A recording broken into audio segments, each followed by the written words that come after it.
Ladies and gentlemen, welcome back to the User Hectic Podcast with me, your host, Justin Freeburn. Before I get into our esteemed guest today, I want you to all go buy tickets for the 27th of August for Scaldy Comedy in the Accidental Theatre. Hopefully I have the tickets out by this time, and then I just don't look like a dick. But do you know who's going to be there? The four fucking brawers. You know the fellas in the red balaclavas? That's going to be them. They're going to be there. You're going to fucking feel class about it. They're hilarious guys.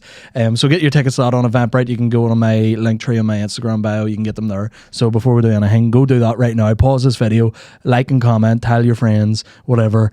But go buy tickets. They're only like £7 or something. I don't know. Go get them. And nobody's that broke. You know, it's 2 cups of coffee. Or if you're going to Starbucks, half a cup. So yeah, anyway. Our guest today is a rapper / producer, does a lot of other different types of music as well, does a lot of metal work. Metal work sounds like you're on a fucking building site. This guy's a bricklayer. We've got overalls. We've got Primoid here, aka Paul Swann. This guy has some of the best tunes in the country that you haven't even fucking heard of yet. Ooh. So before we get into anything, go check the link in the bio. You will see the link to all his stuff there. It's absolutely fantastic. We've spent the last like fucking hour or two, maybe even 3 hours just nerding the fuck out. Just going like having autism about rap music. It's great. I'm in my element here, you know. I feel like you know that guy goes to all the trains with a camera on his forehead. You ever see him? And he's always like, oh my god, it's a big one today, isn't it? Would you see what I've got for you? It's fucking huge 808. So you'd like to hear some bass, would you? Imagine, oh mate, that'd be so good right now, just as a situation, like do TikToks of that. Just some guy that comes in, he always comes into the studio and the guy's sitting there like a wee GoPro. He just has to do live reactions to music, but he's like really autistic about it. He's coming down, he's like someone's trying to fucking play the guitar. Is that a bass? He doesn't have a clue. It's like, I'm on FL Studio here, I know what you're talking about. You know? You putting any hi-hats in that song? Have you any low hats? Where do you get the high bit from? This is already derailed. Here, this is what it's all about. I'm fucking glad to be here. I treated this day like a wee bit of a job interview for me to like be part of like your music ensemble. So I kind of like want to work a lot together with you. So well, I'm all for it. Like it's something I talk about with a lot of like all my mates and like you know the 402 thing. But sure we'll get into that at some point. 100%. But like I want to make music with people. It's not that I specifically want everybody to jump on my sound or be a part of what I'm doing, but like. I make so many different style of beats for people, and like it just if it's music to me. I don't really have a specific genre I work in. And metal and rap is kind of what I'm doing most of at the minute. But like as we've just been talking, there's like so many different wee sort of sounds that branch out from certain things. And like you're another alternative rapper in the scene that there isn't many of. So it is better just to kind of bring everybody together. But like, let's all do this as a family, please. Being a bit of a herder, like herding them together. Anyone that's actually good. But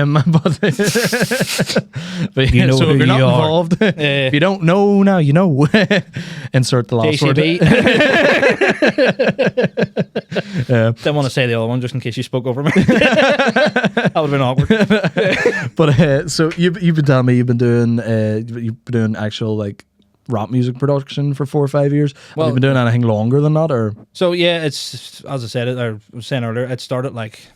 I'm terrible with time and ages because just don't have a clue. But whenever I was growing up, I got into like metal music through getting shown, obviously, like you know the standard hard rock and like my mum and dad being kind of more alternative themselves, I suppose would be the way to put it. But I grew up with like sort of heavier music than the normal sort of stuff, and got into like Slipknot, you know, your basic sort of new metal bands, Static X, like weird sort of turns every now and again. I would get into what was the weirdest. Probably dubstep growing up and like EDM I really get into randomly because then a couple of my mates from Lauren were into trance. Like proper stuff like that. Then I just kind of like grew to love music more and more, I suppose. Like there's not, again, I've never really been like, oh, this is my thing. Like I think metal kind of gave me the... It was like an in. It was a gateway drug. It was. I just started in Slipknot and now I'm doing heroin. No, but that's usually it. That's how it works. You know? Yeah. I mean, everybody knows. It's like I'm doing fucking pills now because of a little peep. You know? I was head banging. Now I'm just you wouldn't even be able to understand. My fucking head's banging. Fucking hangovers killing me. Withdrawals from the MOSH. No, why does that sound like an Irish book? Withdrawals from the MOSH. Name the episode, write that down. That's fucking great. Wrote about the fields at night. It was written by the Dubliners. The triplers, more or less. Yeah. So, what was I saying? So, yeah, sort of metal got me into that kind of like, oh, you know, people can write angry music, and at the time, obviously, going through the way I was going through life, just sort of made sense. And then started just liking more and more shit to the point where I fell into rap like kind of late. Yeah. And like, I'm not like all about the rap history and like a lot of stuff to do with like beefs and stuff like that. Oh, I'm all into that. I'm fucking like, see, you go back to any beef at all. It probably started when I first found out about like any sort of like Eminem beef in like the early 2000s. I was like, he's fucking, this Mariah Carey one's a bit of a cunt. You know? Yeah. But I think because the way I hit it was like with the metal stuff, it's being angry at everybody. You know? Oh yeah. Well, back then it was non-exclusive at that point. Now it's kind of more like we're all sick as fuck and heavy breakdowns. But it has more just turned into rap recently. But it's kind of sick. But yeah, metal back then was obviously just like fuck everything, fuck everybody, kind of like you know, anger at the world, because like I still kind of hold that opinion, not to get political, but like I just think everything's wrong. You know what I mean? I'm very much a believer of like what we've got going on in society and shit. Just most of it doesn't really work. Oh yeah. Because everybody has too many like opinions and stuff. But anyway, because it's not going to be exactly a fucking hive mind at any point. So it's like no, yeah, everybody's still going to be separate.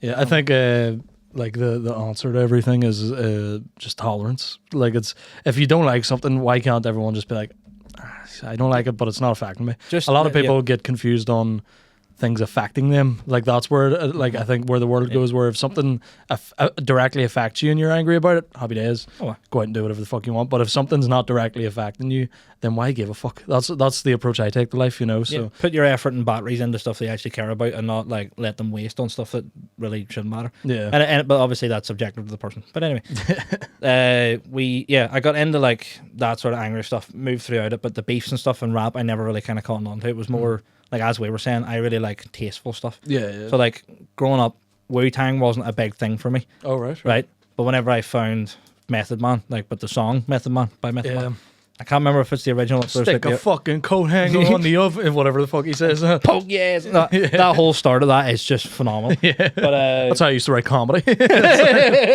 So I'm going to slap you, and I'm going to slap you again. But yeah, so few of those, like, and then that album is a Blackout, I think the first one. Possibly has Serial Killer and stuff on it. Is that the right title for that? I think so. Yeah, I think so. But yeah, so Serial Killer was one of the songs I found, and it's so tasty, but it's real low. Yeah. It has this like nice wee sort of vibe to it. Yeah. And like, you know, I grew up playing PS2 and like all those retro sounds, and then like horror around that time had those Vice City radio. Yeah, but like spooky sounds and stuff like from old horror movies, or like. Because your music would have a lot. I've noticed you put a lot of ambient effects and stuff. Oh, what? So your beats would have a lot of like, you know, just things that you would go, where the fuck did he pull that from? Like things that like I'm listening to your beats and I'm going, where the fuck? Like I'm like I couldn't think of something like that. That would that would never occur to me to put something like that in a song, but you make it like work perfectly. You know. I think as far as like ambience goes, like I tell everybody this because it's sort of like the way my brain works, fucked up. But I imagine what it all looks like, if you know what I mean. Oh yeah. Like I'll sit down. It's gonna sound cooked, but I'll sit down and be like, oh, want to make this kind of beat, and I'll think first. Yeah. Oh, is it braggadocious? Is it maybe a bit more sad? Because there's that one, Let Me Go. It's about like very touchy subjects in my life, but at the same time, the vibe for that was created in like that space. So I made the beat when I was like kind of pissed off and like angry, right? And then it turned into like a bit more of a like, what would you call it? Like that's Sophomore sort of real. So like. It's not melancholic, but in a weird negative sense. It's like really off-putting. Yeah. Because the beat, or the sample, was these chords, but they were all out of tuning from each other. But that was the sample. Yeah. And I found it, and I was like, ugh. It's like disgusting, but then whenever you layer it a certain way, it just sounds nice. So where the ideas come from. Yeah. Don't know. But in your brain and all? Yeah, no, like way deep on the back. But I think it's more me like picturing stuff. Like if it's maybe a movie scene I've seen, or like make up my own, or like Ritual is a really heavy one I showed you earlier on. It's not released yet, but it's like real gothic. At the start of it has these big laser sounds. Yeah. But like in my head, I remember Sonic Heroes. Right? Did you ever play it? That's the one you were almost like in third person rather than... Yeah, and you had all three of them. Yeah, right? I do remember that, yeah. Just on the Pink team, there's going to be a deep cut for anybody that knows this. They'll be like, oh my God. On the team with Amy, I think it is, right? There's her, the purple guy, and then the alligator, if I remember. No, alligator's on the purple. Yeah. So it's the big purple rabbit guy, and then I can't remember what the other one was. That's going to annoy me. But they had a part of their storyline was through this like weird haunted sort of place. Yeah. Right? And I had like the sounds and like the weird sort of like music played in that. I was like, I remember going back one day and going, fuck, I need to hear that again. Because I need to not rip it off. I'm not going to take samples from it. Yeah. I just go, that's what that sounds like. That's what that looks like. Put it together, imagine it, and then kind of go, right, how would I do that if it was a sound? I get you. But that's how my brain works, because it's a really scary, weird place. Swear to God. Like, I have obviously a few beats that are very similar sounding. But Yeah.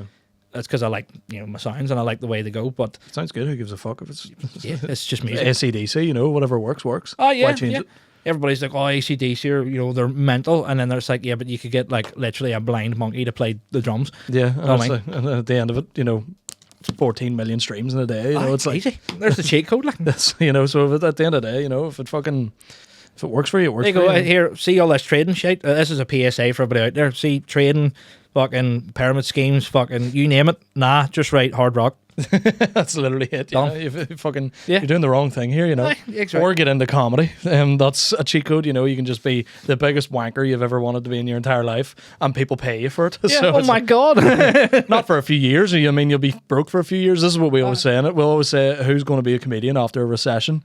Because it's like the amount of people that are doing it, and you find out that they're like middle class, their parents are paying for it or whatever, and or if there was a recession happened or these people didn't have the same amount of money, would they still be showing up to open mics hoping for the best? It's like That's the dedication. That's the dedication you got to talk about. That's what it's all about, man. Yeah. No, as far as like other stuff, like you're talking about the ambience, it's a big thing, because for me, if you're watching like movies or anything with soundscapes in it that create that whole product, Yeah. I think music, especially within our genre, where it's alternative, a bit more, not necessarily evil sounding all the time, but it still has a bit more age to it, if that's the right word. It's a bit less commercial, a bit less radio plays. Yeah, it's a bit more like, there's a bit more to it, in my opinion, because of the way like it's a built. specific taste you have to go for that. But adding ambience creates this like picture, I think, in my head. So anytime like I've done a beat in the past, there's a couple now where like that one you said about earlier, Let It Rip, the Goofy one we did the video for. Yeah.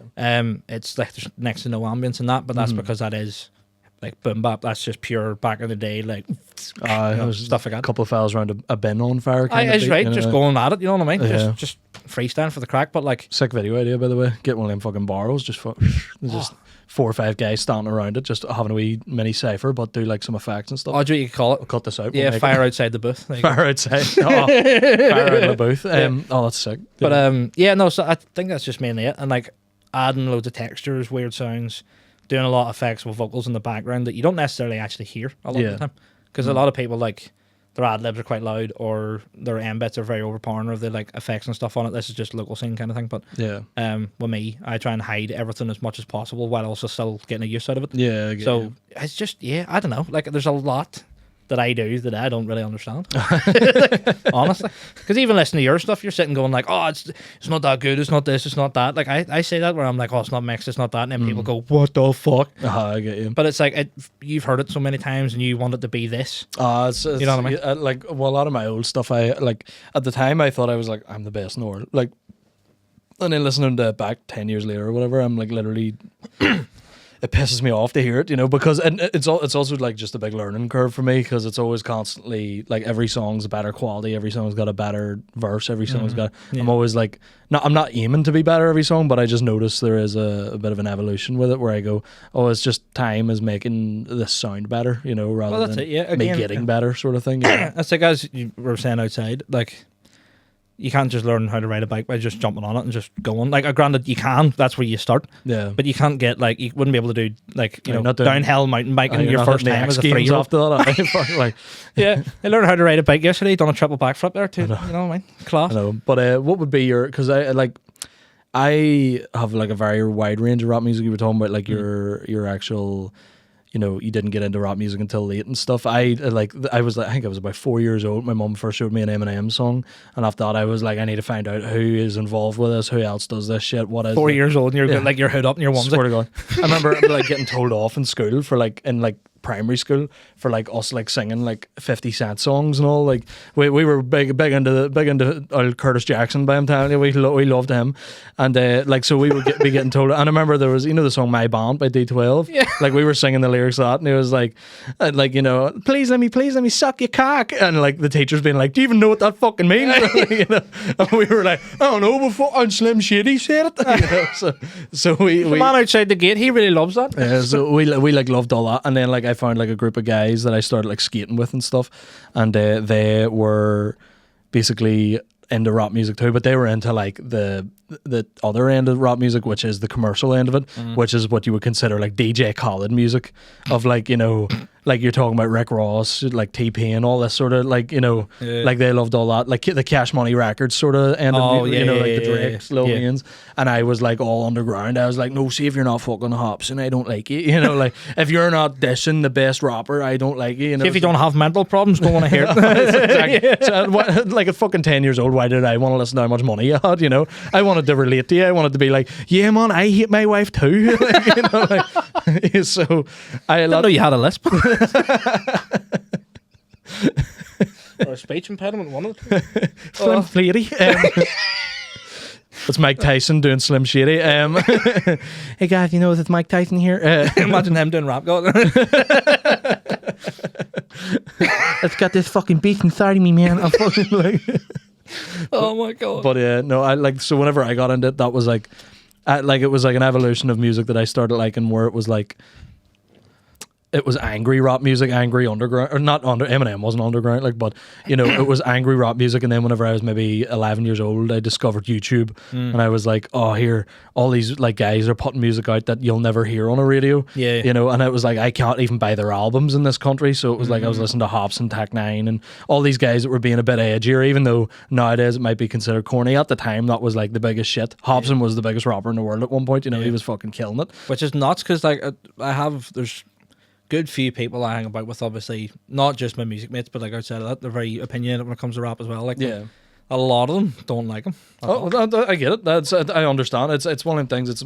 It is an acquired taste. Oh, well, yeah. But it's like, it's one of them things. It's like, that was what I was like hearing. So whenever I started making music, whenever I was like 13, 14, whatever, like my first ever like lyric I wrote down, I remember writing it down in like a load of pages I'd stole out of work, shoved it in the bottom of my drawer, because it was like I was getting bullied at the time. I'd just been jumped by like a load of guys that was older than me and shit. And I had like wrote down, I was like, oh fucking, his last name was like McCann or something. I was like, grab McCann, run him over in a van as fast as I can, you know, like, and like I'd like wrote it like this whole big like vile thing. It was like a fucking school shooter's manifesto, like. Never mind. You write in bullet points. I swear to God. And I remember stuffing it into the bottom drawer underneath all my like boxes or something. Oh, trying to hide it. I came home from school like a day or two later. My mum was sitting on the couch with her head in her hands like, what are you writing here? And I was all, it's music, mum, you don't get it. And my dad like defended me. My dad was like, oh, is this like rap music? And I was like, yeah. And he was like, oh, it's alright, it's just like, the thought I was like becoming like a serial killer or something. And I was like, this is like, I was like, no, I just want to like, I need like a creative outlet because of what I'm going through in school. And they were like, all right, happy days then. And so like my mum was like my biggest supporter after that. But that's sick, like, right? That's what like led into my taste broadening out, because I was like, oh, I like all the dark edgy shit. But then I started like hanging about with other guys who liked all this like commercial stuff, and I was like, oh well, now I like this commercial stuff. And then I started like branching out into other things that I liked, and then it like just became a thing where I have like no taste in rap music. It's just everything now. It's just some form of like anything would be good, you know, like. Yeah, I think as well, like I very much try to stay away from having a favorite rapper or like a favorite artist, because again, with my brain, it changes every like couple of 100%, you know, seconds. But it's, so whenever someone goes like, oh, you know, what's your favorite like all time rapper, I can't really do that, because 100%. My take on it isn't based on what like everybody perceives. You know, the way there's like, the way I can only describe it is there's leaderboards in games, or like, you know, who's the most popular at the number, or at the minute there's numbers to put to it. Whereas with like taste and like the way my choices go, I've never actually sat down and been like, oh, this rapper has resonated with me, or like this sort of sound has really struck me to the point where I want to like completely fixate on that. It's more like for like a week. Yeah. I'll be like, oh my God, I found this one song that's sick. You'll overplay it and then you'll move on to the next thing. I do the exact same thing. Like a big one that I probably would have listened to right through, even like I'll put him on the car, like, you know, is Mac Miller's big poster of him behind you. He like he was one that like, he never tried to be anything than anything he was. Like he was just always like. That's why I liked him, because I was like, he's not trying to be gangster, he's not trying to be black, he's just making his music and he's just enjoying what he's doing. And his evolution became from like wee white boy, you know, frat boy rap to like he became like this like beautiful producer that was producing like masterpieces. And I was like, this is, you know, I was with him for that whole journey, listening to every single song, you know, like so like. That's what I mean by it always like changes for me and with everyone else, but there's a few that I've always been like, oh, you go back to like even if not like that's why I was showing you like Tech 9 earlier, and I like, you know, people will listen to Tech 9 and go, what the fuck is it like, but I was like, no, you don't get it. I was there, like I was fucking there, man. I was there in the 80s, man, like, when he was rapping on the street, you know, but you know, that's so like that's I get what you mean, but my like it like inspiration and what I would listen to goes right back to like everything, you know, so I like take a bit of every single thing that I like and try and put this in here, try and do that, and try and, you know, like different flows and stuff, so it would never actually be something that was, you know, down on one thing. But that's the thing, like we were talking about, like you do loads of different genres. Oh wow, yeah. And you do like, you know, you do like, there's a lot of you were showing me some of the metal ones. There some fucking face melters, but I was like, I was like, my legs were shaking and shit listening to it.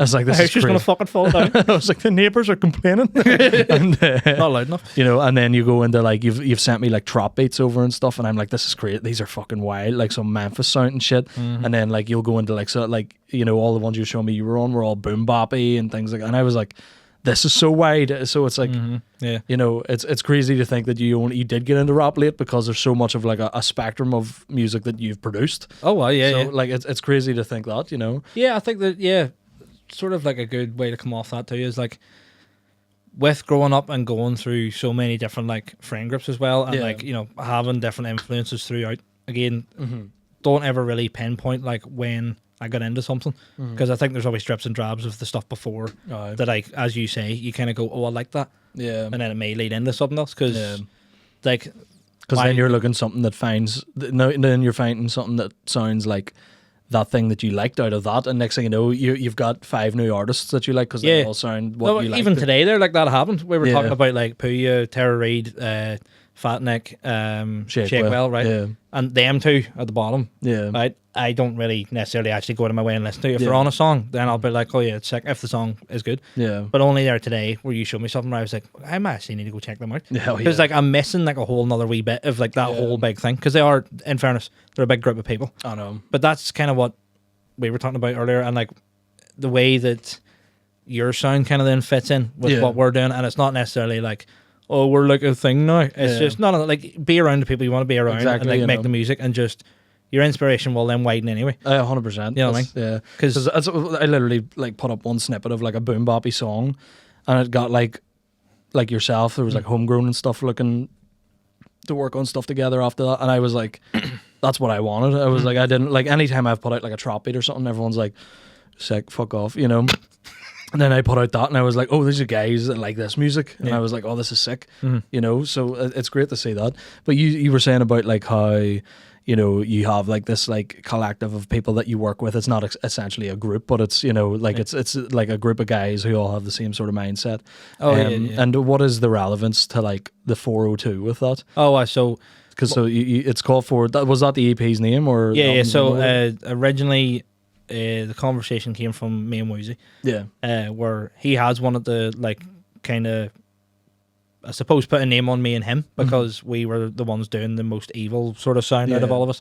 There's like, you know, me and Crone have done, I'm going to drop lower now because nobody's ever had this documented before, but anyway, here we go. Only people that have actually heard it here first. This is breaking news sort of. But we have done an EP ages ago. I would have to check the date on it, but more than a couple of years ago, I think, maybe 3.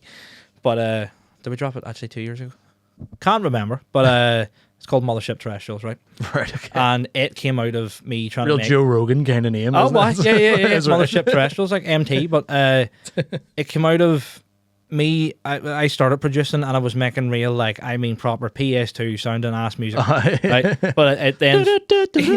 right? But it started turning into, like... Sorry, go ahead. I've heard that so many times. But it started turning into, like, this weird sort of bass music with synths over the top of it, but it always had that like that sort of lead and stuff over it. So we come up with like a concept that we were two aliens that came down, stole mine and his bodies. Right, okay. That were rappers, but then the alien brain and the human brain are both still in there. Oh, right, okay. So we're like, for some reason, we're aliens hiding in rappers' bodies, but it's even funnier then because we're rapping on an alien beat. Yeah. And then I sound like, well, but it's sick, you know what I mean? But that became a whole concept. There was 2 songs out of it. There was a skit at the start called Ligma Transmission, right? Which is, by the way, hilarious. Like, it's, you know, it's brilliant because of the way it just came up. Yeah. But we do stuff like that to add, like, you know, a bit more to it. Then I think it was the time that me and Woozy started getting into like really heavier sounds. Mm-hmm. We was talking about trying to put a name on it and stuff like that, and it was like, I think Devils in the Mist was one of them. Yeah. Which was like a cool little, like, again, we weren't going to make a separate Spotify page or like become a new artist or nothing. It was just collectively me and him together would be known as that. Yeah. You know what I mean? Because like, it's like the Suicide Boys thing where they still release their own music and stuff. Yeah. Or we do anyway. 100%. But like they have like, I fucking listen to Scrim all the time. He's oh, great, well, yeah. I give like all 3 of their projects in a sense, and then obviously there's stuff that comes off the back of it. But yeah, so he was talking about that, trying to get a name for it. I can't remember exactly how this fully came up in conversation, but more or less then it's the middle of my mum's, like my original home, like postcode, because the way I grew up, like people kind of like jumped in and out of the house all the time. There was a lot of people around, friends around. Yeah. Very collective feeling. And we were that house that people went around to because like it's just awesome. That was the epicenter of it all. Yeah. Like having like 8 of your friends just sitting literally doing what we're doing right now. Yeah. Because I've always said, see if I could podcast my life from like like 16 to about 22, maybe 23, like on those nights. Yeah. Like I would have content. I'd be rich already because they were so fucking funny. But like, no, it's always shade about that way. It's like we've sat here like for the last 3 or 4 hours or whatever, and we've had some of the most mental shit we've ever said in our life. And then we go record, and I'm like, so anyway, the music. Yeah, so like explain to me how you do this. No, but yeah, so like the whole collective thing I grew up with, I really like being around people. I'm not like a guy, I don't like sitting on my own all the time. Yeah. Very much doing anything. The voices start. Yeah, no, they start and they never shut up. But fucking more or less, yeah, I think it came to a conclusion at some point where I was like, oh yeah, 402 is kind of sick. Yeah. And then Woozy actually put me on this afterwards because I didn't know about this, but there's now bars in some of our songs that is like 402 payment required to play because 402 is like a code. You know, why 404 is internet not found. Yeah. 402 is like a paywall thing. Oh, is it? Yeah. I don't know the ins and outs of it. Again, I'd have to look it up because I've never really been like, oh yeah, fucking. But he has had bars that specify that. Yeah. So then there's like sort of other things that come out of it, but mainly it's just like a collective. Right. So everybody does their music. I produce for most of them anyway, but like if they get beats from elsewhere, it's not a problem. It's not like a closed-in thing. Yeah. But it's just more if we all do a song together and we have like that logo behind it and someone sees it and someone goes, oh, I've seen that before. It's just a recognizable thing to it. It's like a symbol that represents it sort of thing. But then again, it gives like everybody sort of like a branch up because if someone listens to me, like I know we're very, low level at this point in a sense. Like fame wise or knownness or whatever. Like we're known in the local scene fair enough because it's fucking tiny. But at the same time, somebody could be listening to Crone because his American accent's a bit different. Yeah, they're listening, going like, "Oh, this smooth, like real smooth R&B is phenomenal." And then he goes like, "Oh, what's this other fucking thing?" Clicks on it, sees a bit more boom bap, and they're like, "Oh, right." But that's like what they were actually into in the first place. Yeah. And then they see that, and then homegrown can maybe get a view or two out of that because they go into theirs. They find Woozy, they go, oh my god, and it's just like a wee connection network then. Yeah, definitely. And that's why I want to get more alternative, like yourself, alternative artists that kind of want to go a bit edgy or change the way they sound. Yeah, and come into that because then everybody can just kind of like eat off each other. If you know what I mean? Yeah. See, that's what you're saying about like the sounding edgier. Like my beats they've always been corny. They've always just been whatever I listened to when I was younger, and I've never got out of that. So that's why I was like, whenever I did try to change it a bit. I put a few clips out and I listened to a load of your stuff after we had been chatting and I was like, this is exactly what I've been aiming for, that like fucking like that diabolical sound of like something like it sounds like somebody's granny's going to get robbed, like like so no, somebody's granny is robbing someone else. I want like the fucking it's raw, weird and fucked up. I want the soundtrack to a fucking orgy, man, I want something weird happening. That's very easy, lad. Just that layered 9 million times. So it's one of them things where once I heard it, I was like, oh, I've been missing out on this. Like, and if you're not, I've already plugged it, but if you're not already checking it out, Primoid, and check it out. There's Woozy, and there's Homegrown involved with a lot of them. What was the guy's name? Crone, Crone the Unknown. Crone, yeah. Crone the Unknown. He some of that stuff you were showing me is all fucking fantastic. So if you like the sort of music we like, and a lot of the listeners on this are usually from the same sort of like, you know, thing. Oh, right. So hopefully we'll drive a bit of traffic over there. But It's right, get to it, folks. it's great. Like, definitely check it out, and you might see a familiar face pop up every now and then. Now, Oh well, yeah. We've been talking about it. We've been talking about it. I stick to it. I don't sit and go like, oh, let's work, bro. Like, again, it happens in the local scene because people are busy. Yeah. But like, if you have drive the way I have drive, and I say to someone, right, let's get to it. Yeah. We get to it. Craig, he told you how he moved in, didn't he? I think so, maybe. So basically, a band I was in, the band he was in, Yes. played the same gig. Yeah. And then I think a couple of times I was chatting to him about something, and I did just say to him one time out of nowhere, Yeah. but like, my housemate's moving out, you seem sound, we get on very well. Oh, yeah. And like, literally before he even actually moved in, he'd come up, Yeah. and we'd wrote metal and stuff together, and we Right, gelled okay. like that. Yeah. So now then, like, again, that work ethic and the same personalities all around each other just make you want to do more. So it's actually really important, I think, like, to be honest. Ah, class. I love it. So the 402, Ah, you grew up in Larne.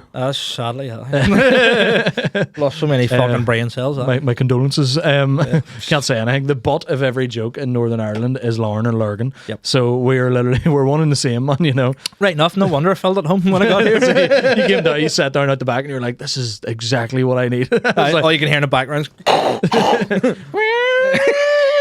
yeah. scramblers That's going right, past. you dickhead. No, there was one time there's a chippy up the road, and it's like our local, you know, everyone goes there, it's great, you know. And The staple. there was I hadn't been down in a while because like my girlfriend's from like out Newton, so like I spent a lot of time out, you know, out east, I would say. Right.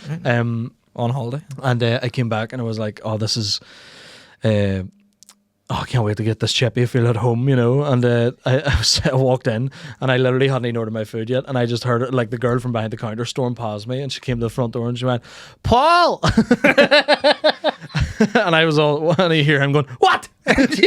And she went, your fucking food's gonna get cold here. Oh. And then she went back, walked behind the counter again, and started taking orders, and I was like, oh, you work here? I was like, oh, I missed this. I Yeah, was that like, makes me feel right at home, lad. Yeah. coming from like, you know, these middle class Protestant areas back down to just these fucking shitholes. You know? Oh, mate, there's nothing like walking in somewhere and getting insulted before you order something. Like, it's brilliant. Like, 100%. The fuck are you wearing? yeah. Who think you are? You know? Anywhere else in the entire world, that's so frowned upon. You walk in here and somebody's like, all right, dickhead. And you're like, well. It's like, Yeah, this is my cousin. "Oh, that's the manager. Have you any like what was like the school life like and all? What was? Oh, that was interesting. So I went to St Anthony's School, and then that was just like for, what do you call it? Primary school, and then secondary school was Garn Tower, which is up Carnlough direction. Right, okay. So I was up there. Love anything to do with where you're from, is it, sir? Yeah. I have to be right about it now. You're like, yeah. I just actually think that we're from here, and then it's like Carnlough, sir. Carnlough. You don't even pronounce the GH. No, but yeah, I went to school up there. It was pretty mad because it turned into an integrated school at some point, Right, but it was okay. very, very strange. Everybody's like, "Oh, it looks like Hogwarts." I'm like, "Yeah, if Hogwarts was like a weird jail." Hogwarts on heroin. Yeah. Puts the warts in Hogwarts. Yeah. Like Hedwig just running around the wee thing just with a pipe. Hedwig's a rat. Just shows up with a floorboard. You want a head lad? Hedwig's a fucking like a smick.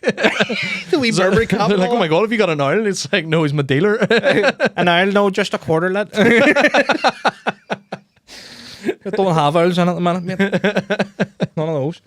No, yeah, so that was interesting. Got up to a load of shit in there. Like, did a couple of things probably, you know, get me in trouble back in the day because I could Here. just got frustrated in school, I think. Was I it still, called statute of limitations or whatever it is? yeah, For long enough now. yeah, I can't talk about it. No, well, I mean, one of the funniest stories I remember was we were on a bus, because we used to get the bus from Larne the whole way up, and then the whole way back down. So that's like 25 minutes each time anyway. Yeah. But it's right up the coast. So see when people drive up the coast now and they're like, oh my God, it's beautiful. I'm like, I've seen that drop of water before. Like, I know that part of the ocean. Like, I've seen it.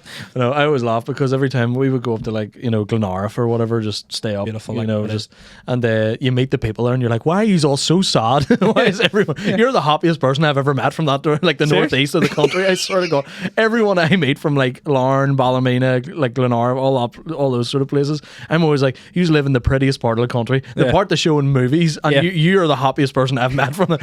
And you're like telling me you're like, I have mental health issues, and I'm like, why?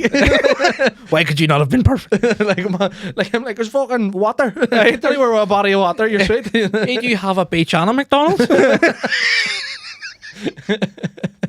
Keep you sorted, Yeah, that's right. That's all you need in life. Anything else, you'd be greedy. Clean running water? Fuck that. No. But yeah, so like driving up and down there every So when day. did you move? You said you moved to Belfast. Oh, what? Yeah. You're currently in Belfast then, Oh, yeah. I moved around a lot. Like I moved, Lisburn back to Lisburn back to Larne to Antrim. Because Lisburn would send you back to Larne as well. No, I went twice. No, Lisburn, then back to Larne again, living with my parents. Then after that was up to Antrim because I went to Greenmount Right, okay. for horticulture. If you know, you know. We'll leave that up to the interpretation. He's a botanist. I'm not a bottom, I'm a real boy. No. Not even that funny.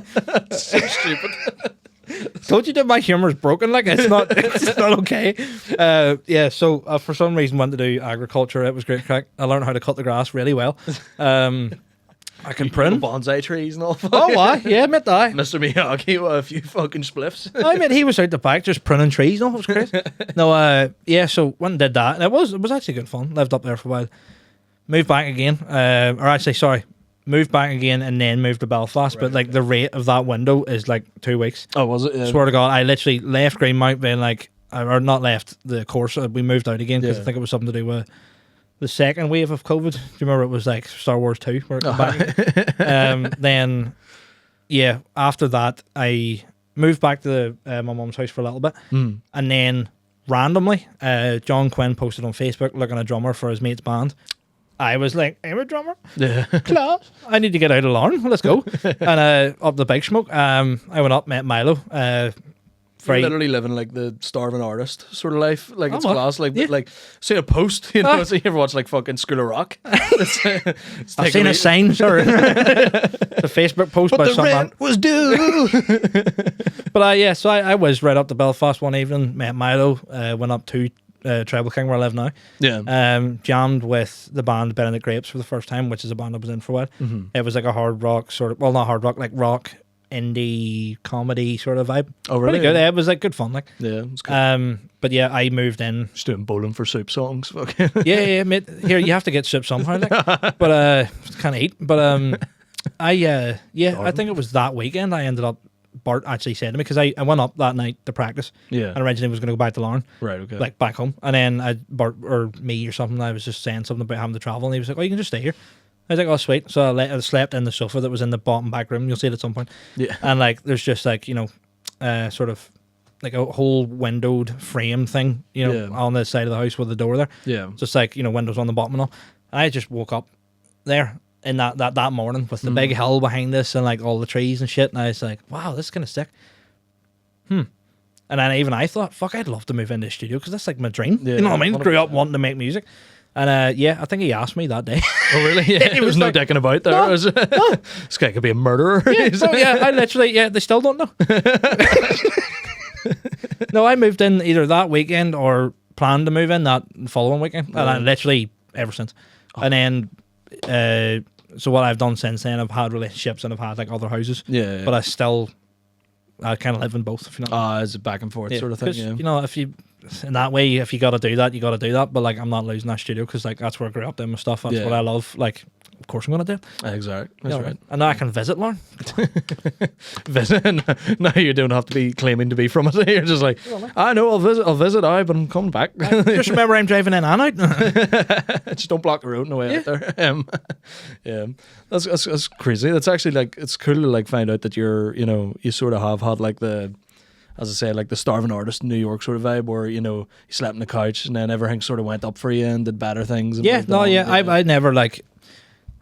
I made a lot of decisions like growing up to just kind of do things off the cuff, I suppose. Yeah. Like I still do it. Like my girlfriend gets annoyed at me sometimes because I just go like, right, I'm gonna do this now. Yeah. She's like, what? And I'm like, yeah, I'll be back in like 4 hours. Wait, what are you doing? Oh, I just need to go get a giraffe. It's fine. But like something really random will come up because all my mates are sporadic. We're all like, like I could be sitting one day and I'll be making a beat, and then I hear the entire thing in my head where I'm like, oh, I need this person.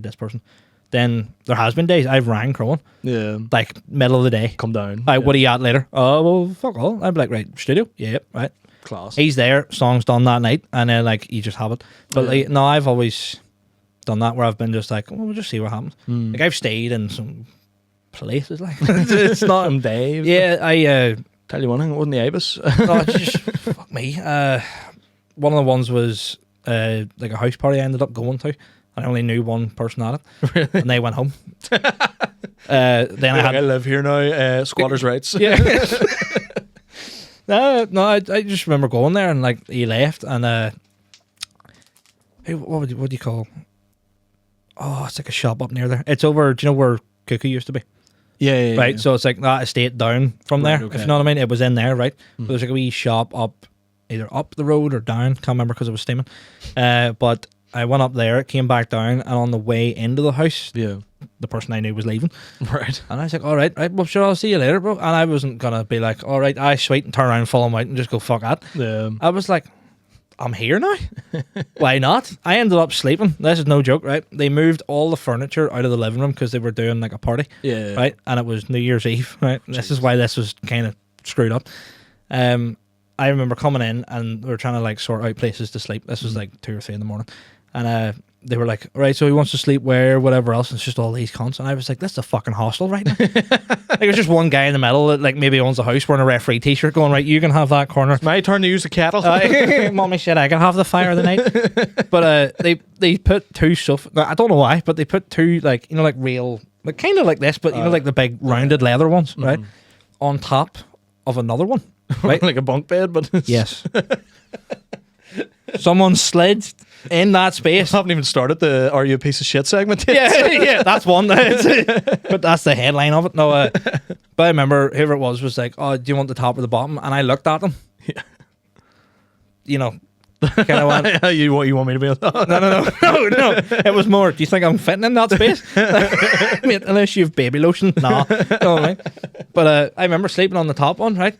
And then what they did was they moved another smaller one in and like put it like, if you imagine this is here, that's here. Yeah. Then one was here, but facing that way. So the bottom one was like a bed, nearly like a full square. Right. Okay. Somebody else slept there. And I remember kind of getting friendly with him by near the end of the night because he was a big like rocker kind of dude. Bring us back to the orgy music. Yeah. But Careless Whisper just starts playing out of nowhere. But like, I remember saying to him, bro, if I roll over and fall off this bed, I'm going to land on top of you. Right? And all he said to me was like, don't worry, lad. I'll give you a wee night kiss and all, don't worry. I was like, that's a bit weird. I don't know you like that. So I had to sleep up there with my back turned and then kind of halfway through went, should I sleep with my back turned or should I? I didn't know what way was safe. What end do you want to be safe? Yeah. Do I want to get bucked or do I mind, maybe? Yeah, there's a line out of Ice Age that makes me laugh. Fuck, Ice Age of all movies. Ice Age 3, he turns around and he's like, I got your back. And he's like, well, you always protect your back. All the front's where the good stuff is. Oh my God. Belter line. Yeah, Belter, whoever that's wrote one of them like wee undercover ones you never know. As a kid, you're like, what the fuck? And then as an adult, you're like, he's talking about his dick. Did he talk about his dick and balls? That's funny as fuck. Yeah, so fucking hell. So they had they basically just built like a big fort. Yeah, more or less. Oh my yeah. god! And like, what age of people were these? Were these like? Well, I I was was- like 14-year-olds with like blankets, and they're all like, "Should we steal a fag from my dad?" You But know? more like 19-year-old junkies. Oh Jesus Christ! So it was still comfy. Like, Yeah. don't get me wrong, it was actually good crack, and the room was nice and cold, so it was like nice to sleep in. Oh yeah, that's fucking wild. Zero blanket though. That was the only like that's the only thing I would put in that TripAdvisor Like review. a Like, pizza box. yeah, Using your all fella on top of it. Has anyone got an all couch I can use as a blanket? mate, do me a favor, give me your shoes. My hands are cold. Just sit like that. No, yeah. So yeah, I've definitely the starving bit, not as much because not that I've always been sort of like well off. Yeah. Really, I'm kind of in between somewhere, but I've never been like truly stuck and kind I've never been fucked up like that. But never been like fucking starving to death. no, just you wouldn't believe it. Told you I'm a vegetarian. I've been broke, but I've never. Luckily, I've like a good family and stuff. My mum and dad help me at every turn. Like, they are very supportive of everything I do. My girlfriend is very, very, not to get all. This is the corny segment. My girlfriend is very, very patient with me. Out of the 3 years we've been together, I've been jobless about a year and a half of them. So- Like, I've literally, it's chaos. It's me walking out of jobs and going, I'm going to do comedy full time. Yeah, And then yeah, yeah, 6 yeah, months later, yeah. she's like, I'm done paying for your food to get a job. And then like 6 months after into a new job, I'll go, I'm going to do comedy. And she's like, no, fucking. This is the longest bet of all time. It's like, Justin, you're causing issues here. But I've been like, I've known, this is what me and my girlfriend telling you earlier, we're moving out. Yeah. And she's very worried. She's an accountant. So she has always been like, like, Oh, very good with like everything and kind of. and she's great with money and all, and she's like very much panicky about all this. And I was like, you don't know how to be broke. I was like, she's like, oh, we're going to be broke. And I'm like, what do you mean? Our like mortgage is going to cost like, like 500 quid a month or something. And I'm like, we'll be all right. Like, I was like, see, if I took 500 out of my wage right now, my monthly wage, I'd be sweet. Like, Yeah. like I'm more, they're already taxing me that, but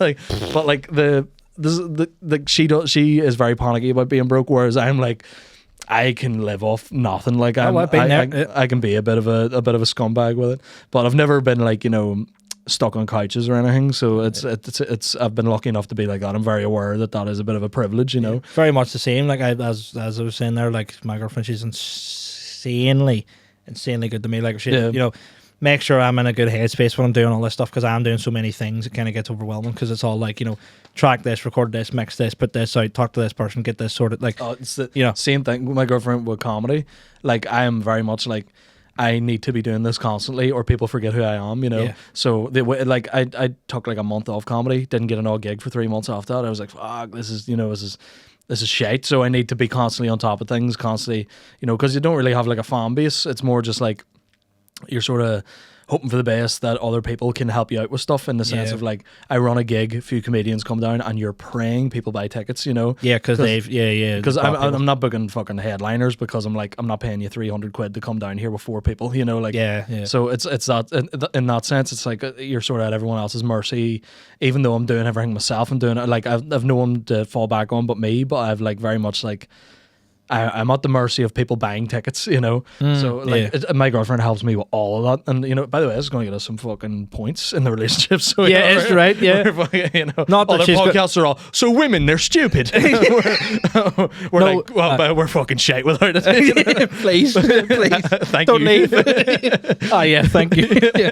But This is the bit where we have to like play this for them whenever she'll be like, oh, show me a bit from the podcast, and I'm like, just looking for the exact moment. Yeah, timestamp this. Wait, hold on. Wait. There you go. There we go. Yeah, you've got it now. Just time frame that. Just watch it the whole way through and wait for my hands to do that. But yeah, luckily like that. I've been kicked out of a few house parties, tell you that. I've been a chaotic man in my past. I'm quite chill now. I don't really go out or anything, or don't really, anything I do is either by myself or with my girlfriend. So it's like, it's very middle class now. It's like, I'll just drink whiskey by myself in a dark room, Cry a wee bit. yeah, and listen to like all the sad tunes of life. I'm listening to like Motley Crue, Home Sweet Home or I something. was gonna say no, like the perfect way to sum that up is like whatever Jack Daniels did just sing. Where is it? Oh, the apple one, like the couple of wee mawams, and then just like yeah. That's you're down bad. You just drinking whiskey, eating mawams to get rid of the taste. You know what I mean? Eating like fucking raw brioche buns, just gnawing on them. Crying to tame and palate. fucking MGMT or whatever they're called. I've never took that before. What's that? It's shite, mate. Don't do it. Fair enough. But oh yeah, I've been kicked out of a few. I was one time, me and my mates. I was always just, whenever I was hanging out with these dudes, I was always just getting dragged to shit that I didn't want to go to. So I'd be a wee piss mare in it. I would always be just a wee pissy cunt that everyone was like, "Who invited this guy?" And one time, this wee girl, like from Derry or something, started like slobbering to me in the middle of this house party on Holy Lands. Right. And my mates turned around and goes, "He's a comedian, don't slag him." Oh, So she fuck's took sake. that as an invitation to get Yep. work, and I was Yep. like just being quiet. I was like building it all up in my head. I was like, "Fucking, this book was getting fucking used," you know. And she was like, "Oh, well, what are you going to say about that?" And I just went, "Okay," and I just literally, I mean, like if there was a suicide note written on that house, it was that night. Yeah, You know? that was the point that happened right there. I mean, this girl was like, "Oh fucking," you know, in the Derry accent, "Oh fucking, you're a wee ginger cunt. Oh fucking, what are you even talking to me about? Hi." Fucking, I was like, she was Jamaican, and she like. Sounded like more like a chihuahua. But that's the Derry accent. I heard Yeah. Mickey Bartlett once say that Derry people sound like how deaf people think. Fuck no, hi, I'm not in the ad. Just sounds like people talking backwards. Like. It is. It's literally fucking reverse in halftime. But I just flamed this wee girl, and I got booted out. They were all like, "You need to leave." All the lads were being sorry with me, and they're all, "Here, lad, you need to go. She's fucking crying in the bathroom." And I was like, yeah. I was like leaving, and on the way out, it was her apartment or her like house in the Holy Lands. I just looked into her living room, and I just went. And just spat at the TV. Oh my! Wait, through the window? Like walking past the living room door. Oh, so right, right. walking past there. TV was about here to the door, and I just went and fucking hit the TV. And then all my mates were like, "Yeah, she was a wee cunt, wasn't she?" And I was like, "Yeah." And they all just went and we were like, "What are we doing here, boys?" You know. One of my mates Spat on someone's TV before leaving. one of my mates pissed in somebody's fry light one time. So you know, like the bottle of fry light that you would use for like cooking and stuff. Yeah. Pissed in that. That was fucking vile. Oh my god! Broke into somebody's house one time that was also having a house party because they rapped on the door. They were like, "Here," I was blacked out drunk at this point, but they were like rapping on the door, going, "Here's such and such in," and they were like their like gay roommate or whatever came out and was like, "No, she's blah blah blah, she's not coming out," and they all just broke into the fucking house like through the windows and all. Fuck! Slapping their bathtub. That's all they were looking. Yeah, I got kicked out of an all one time. I can't remember what it was. It'll come back to me, but it was something violated as well. I have a good one for you, house party. I just remembered, right? So I'll not name names, just keep it like out in the open. But an old friend of mine, Dylan. yeah. No, that was way too close. So yeah, you medium? No, large. Never mind. Sorry, but basically. House party one time, and it was like kind of in a slightly fancy house. Trying to keep this vague because you know, but more or less a lot of people came around. But at one point we were standing out the front, Right. Okay. and me and another guy who will not name because then people don't know who this is.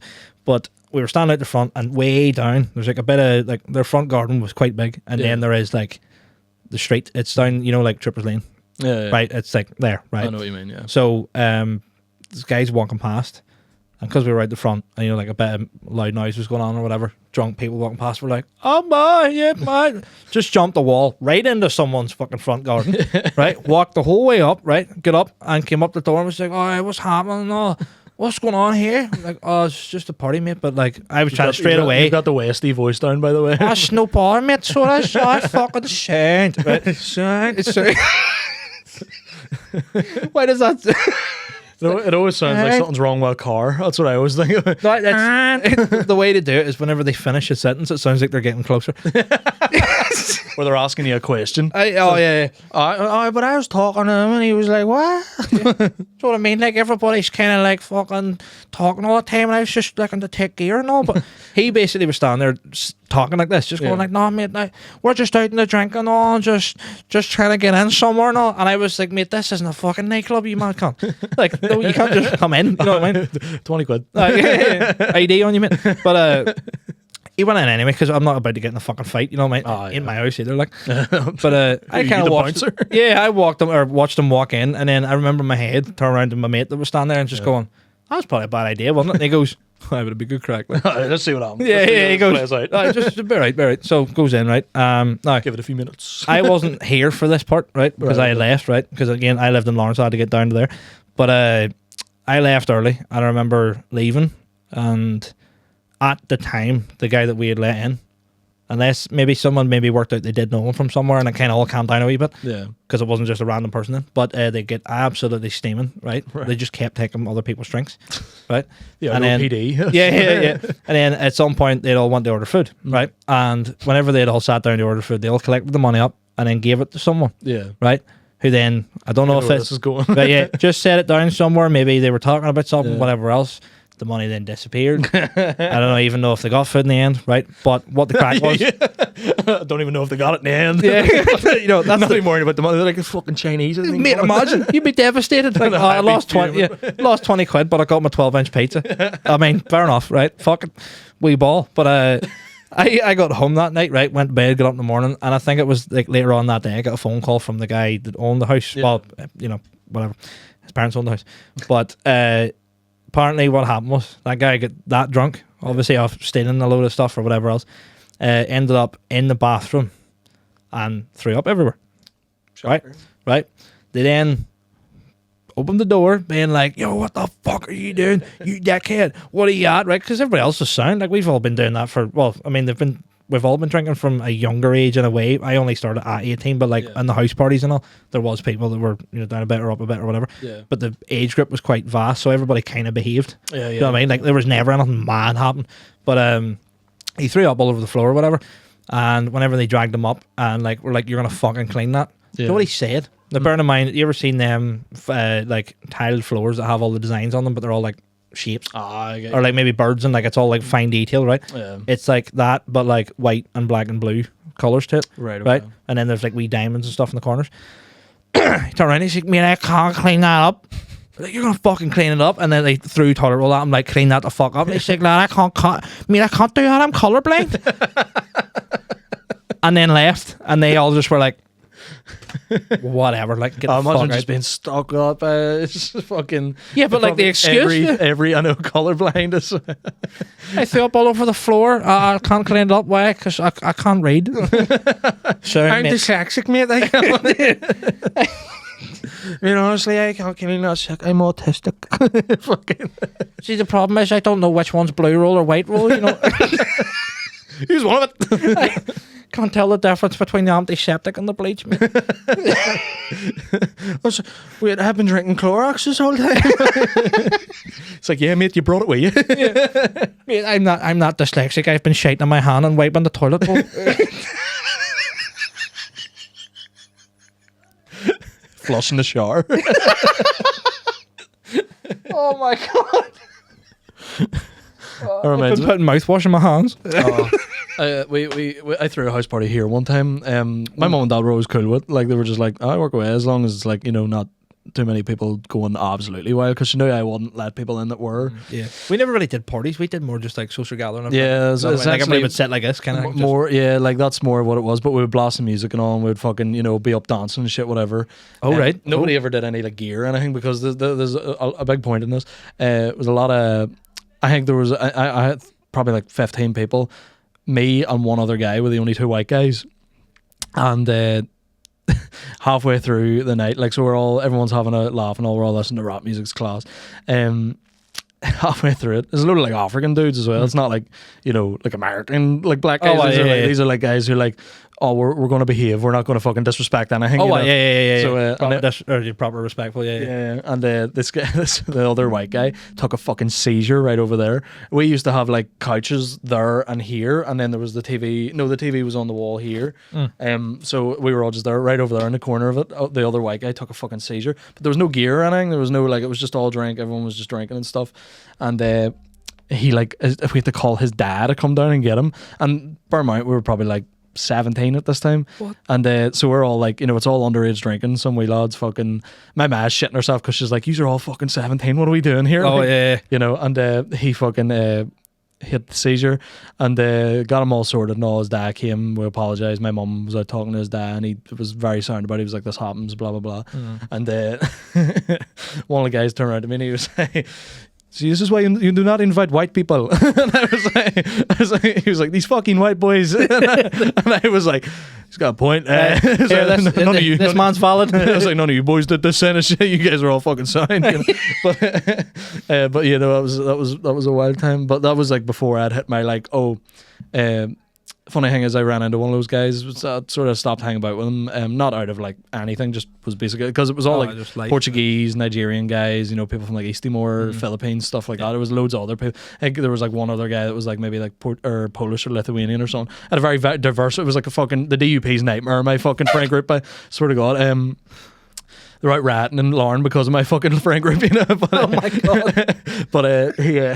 But I seen him in the gym and he turned around and he was like, oh hey, you doing comedy now? And I was like, yeah man. He was like, a lot of white people. I was like, yeah, it's crazy man, it's crazy. And he turned around, he was like, just don't be saying the N word around it. They don't like them. They don't like it. And I was like, what? When did I say it? I was like, what do you mean? What do you mean? Something here? He was like, basically like, don't be saying the N word around them. And I was like, I'm not going to. And he was like, they don't like it. And I was like, what? Do you think I was like saying it around you? He's like, what the fuck what's happening here? Like, what? Maybe he's colorblind. he thinks I'm black. Yeah. He's just never questioned it. He's been like, yeah, I whatever. actually identify as black. Do you remember that one white guy that came to that house party? Like it's fucking white people. But yeah, no, that was not being all fucking. My friends are black, but that was just the part of the story was the one guy who was white and it was like had a seizure and they were like these fucking white boys. It's like the most white thing to do in that scenario. I know a bunch of guys who are like Muslim and stuff drinking and all these fucking are bad bastards. Allah hates you. No, fucking hell's me shot now. But no, I don't think they're practicing. But the another house party I went to, it was up in Coleraine. It was all close friends, like, but I was a load of people I just met for the first time because they were all like uni friends, and they brought me. I never went to. I dropped out of school at like 14, 15 or something. I was like, fuck this place, you know. Yeah. It was like I'm not intelligent, but I'm too smart to see what the system is, if you get what I mean. Like I'm too smart to understand that I'm not going to be a part of this system, which is all fucking, you know, I feel that stoner, now. you know, like, I feel that. Like, I always felt like my career led outside the walls of academia. But so I went up, visited all their uni friends and all, and they were like, "Oh, this is Justin. He's sound. He's cool," you know. And I was like, "I'm not cool. Not like that. I'm gonna cause some fucking issues here today, bro." You may get some extra insurance in this place. Let me tell you before we start. I got absolutely blocked about an hour into the night. I hadn't had anything and all. I was like fucking steaming. We got the train up and all, 2.5 hours or whatever it was. They got blocked. I was drinking I think I was drinking vodka all night as well. It was before I got like heavily onto the whiskey. I think it was about 18, 19 at the time. Oof. And bad time to do that. Oh, but I fucking wrecked the house juice. But I literally I only remembered like months later that I was doing this because at the time I was blacked out, couldn't remember anything. It might as well have been that's why I thought you were I was blacked out, and then I got really drunk after. Yeah. There we go. but apparently I like woke up the next day and I went out the back for like a smoke or whatever, and I looked and I was like, "Fuck, there's loads of smashed beer bottles all over this place and all. Who the fuck did this?" And there was like all, but like I mean, like the place was racked, the garden was racked and all, and I like went back in. I was like, whoever did that should fucking clean that up. That's fucking disrespectful. And all. Just handed you a broom. Like, everyone was just dead quiet, and everyone was like, yeah. And I was like, why is nobody else mad about this? You know, the next day, no, like later on, we were like, my mate was like, I'll drop his home, and I was like, sweet. We got in the car, and he turned around and he went, that was fucking you. And I was like, no, it wasn't. He was like, that was you. You thought you were like a fucking rock star or something. It was like blasting the music. I had like a speaker on my shoulder with bottles of Buckfast, just going drinking them and then just smashing them against the wall of the house. And this is like a nice house, like, you know. It was my God. Like a very, like, you know, it was probably, like if you were at a bat now, it'd probably be about £210,000. Like, you know, I'm just out the back, just smashing it up against the garage. Just bucky bombs, just throwing them. Like, throwing the fucking chairs all over the place and all. Like, apparently, we were wrestling out in the front yard, or in the backyard and all, and I was fucking choking people out and shit. Like, I was causing issues, man. Like, and I was like, oh, maybe a few months before I go back up there. Yeah, maybe give myself a tolerance. But I apologized to them and all. I was like, here, boys, honestly, I don't remember doing that. I was too fucked up. That's what bought on my behalf. Apparently, I went into one of their bedrooms and just covered in, like, because it was wet outside, so I was like sitting down in the wet and all my jeans were soaking. And they thought I'd pissed myself, and I didn't. I was just covered in piss. No, there we go. It's out now. It's out now. There's I was the truth. covered in beer. Sure you were. Oh, there's a real Freudian slip there. His mouth will be I don't know what the saying is, but basically, I was in his bedroom trying to get into his bed, and he was like, "Get the fuck out of my bed! You're in your wet shoes and shit." Oh my god, bro! No. And there was 3 of them trying to pull me out of the room, and I was holding on to the door frame fully, like fucking, was it horizontally? Oh, like yeah. in the like fucking 3 feet in the air. 3 of them pulling at me, and I was gripping onto the door frame. The door frame was near coming off. And I woke up the next day, and they were all just you had pure fucking retard strength that night. Like I was like, Just would not let go. I was Were you like- just so fixated on going to sleep? I was so wrecked. I remember vaguely like everyone trying to get me out, and I was like, no, like, Don't touch me! I'm going to fucking sleep now. and then I was meant to like sleep on the floor or something that night, and I just stole somebody else's bed and shit. I was like Jesus. I was a problem just, and the thing is, was never on any drugs or anything. It was just pure drink, and I was like pure just Irish blood man, just fucking ruining yeah. people's lives by just. See, I'm a bit different. I'm kind of more of a menace. But Like, don't get me wrong, like now I am the most calm drinker on the planet. I'll lying. probably make fun of you, but like I'll try and that's I think the first step there. I'll maybe try and make funny, and then like half an hour later slap you. But like, like I don't like I always have in my head now that I go, I don't need to fight you because I'm verbally going to beat you. Oh, well. So like that's my whole. I'm always like, oh, I think once I started comedy and all, and I knew how to deal with people verbally. I was like, I don't need to fight anymore. You know, I Yeah. don't need to like get in scraps. I don't need to cause chaos. But I think once I got onto the whiskey, I became a lot calmer, and which is the opposite. yeah, I was gonna say, yeah, fuck, But right. I became like very easygoing and very happy and lovey-dovey, and I love everyone when I'm drinking, and I'm like very, easy to get along with and stuff. But I get too loud and I get too rowdy in the sense of like I make fun of everyone too much. Where I'll be like, "Oh, you're fucking stinking," like, like, the people. It'll be very easily You and the girlfriend on the way home in the taxi. taxi drivers fist bumping me. Is that the value comes one with the wee camera? He's like, "You hit me." But, yeah. But Your turn. You're on way home. Fuck that. You sort that out. But Pay you double fare, mate. Shut her up. but I'm just lovey-dovey. Like I love country music and stuff. Me and my girlfriend go to like country artists and stuff, and it's just I'm good crack now in the drink. Right. But back then I was a menace to society. But Oh, but you were saying that you were fucking. I was yeah, it's a bit different. I would never be like.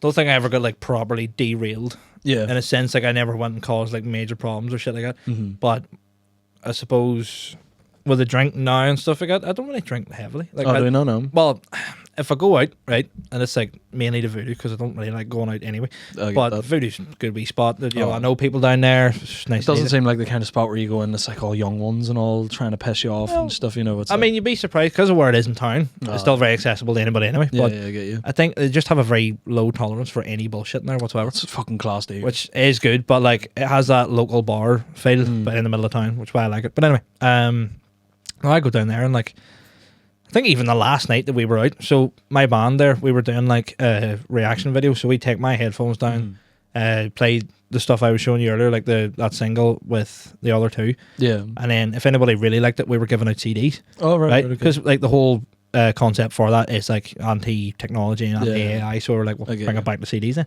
Is right. But yeah, we were doing stuff like that, and like even then, I remember walking up to City Hall to get a taxi, Mm-hmm. and I had had a few smokes or whatever, but I also was, I think it was like 4 or 5, maybe 6 beer, Right. right? And that's It's the enough. no, but it's the pineapple haze they have. Oh yeah, that In the Voodoo. Brewdog stuff is it or No, it's their Oh, own. they're their own stuff. Yeah, Voodoo's own stuff, which I really really like. To be fair. Yeah, that's cool. But shout out Voodoo. But I had like however many of those, and I got right up to where across from City Hall where the bus stop pretty much is, right, the other side of the road. I got to there, went to walk across, and as I was walking down City Hall, like just holding the girlfriend's hand, walking, I guess, Yeah. I just remember going, I'm fucking steaming, like out of no, and it's an age thing, because like whenever you're like growing up, you're like getting drunk and you start to feel it, and you're all like, yo, here you go, You've been there weapon, 45 minutes.